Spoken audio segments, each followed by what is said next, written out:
America అధ్యక్షుడు Donald Trump అన్నంత పని చేశారు. కెనడా, మెక్సికో దిగుమతులపై 25% పన్ను విధించే ఆదేశాలపై సంతకం చేశారు. కానీ ట్రంప్ నిర్ణయాన్ని వ్యతిరేకిస్తూ కెనడా, మెక్సికో దేశాలు ప్రతీకార చర్యలకు సిద్ధమయ్యాయి. అందులో భాగంగా 155 బిలియన్ కెనడియన్ డాలర్ల విలువైన అమెరికా దిగుమతులపై 25% ట్యాక్స్ విధిస్తున్నట్లు ఆ దేశ ప్రధాని జస్టిన్ ట్రూడో ప్రకటించారు. With 25% tariffs against $155 billion worth of American goods. Mexico కూడా ఇలాంటి ఆదేశాలే జారీ చేసింది. అమెరికా దిగుమతులపై టారిఫ్లు విధిస్తామని మెక్సికో అధ్యక్షురాలు క్లాడియా షేన్బామ్ పేర్కొన్నారు. డ్రగ్స్ అక్రమ రవాణా గ్రూపులతో తమ ప్రభుత్వానికి సంబంధాలు ఉన్నాయంటూ అమెరికా చేసిన ఆరోపణలను ఆమె ఖండించింది. మా ప్రభుత్వం 4 నెలల్లో 20 మిలియన్ డోస్ ఫెంటనిల్ సహా 40 టన్నులకు పైగా డ్రగ్స్ ను స్వాధీనం చేసుకున్నామని చెప్పింది. ఇప్పటికే 10,000 మందిని అరెస్ట్ చేశామని తెలిపింది.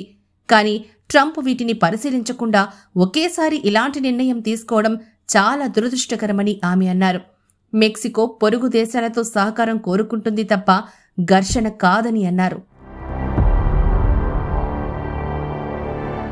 కెనడా, మెక్సికో దిగుమతులతో పాటు చైనాపై కూడా 10% అదనపు పన్నుల అమలుకు ట్రంప్ సంతకం చేశారు.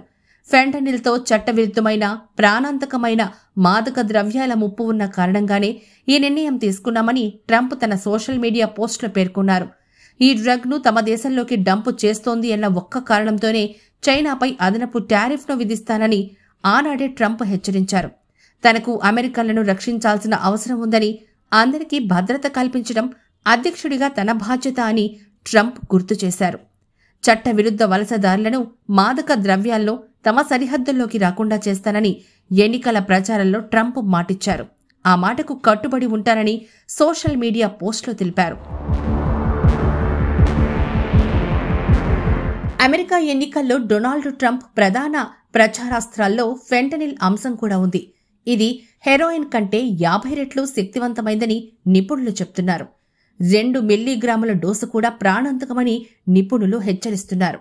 దీనికి బానిసలుగా మారిన వారు తప్పుడు చీటీలతో ఔషధ దుకాణాల్లో కొనుగోలు చేస్తున్నట్లు గుర్తించారు. ఫెంటనిల్ అధిక డోసు కారణంగా 2022 సంవత్సరంలోనే 107,941 మంది ప్రాణాలు కోల్పోయినట్లు అమెరికా CDC పేర్కొంది.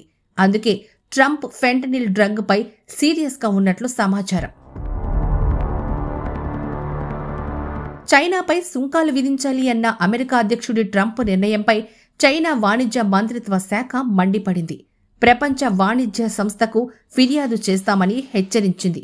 కెనడా, మెక్సికోపై 25%, చైనాపై 10% సుంకాలు ఫిబ్రవరి 4 నుంచి అమల్లోకి రానున్నాయి.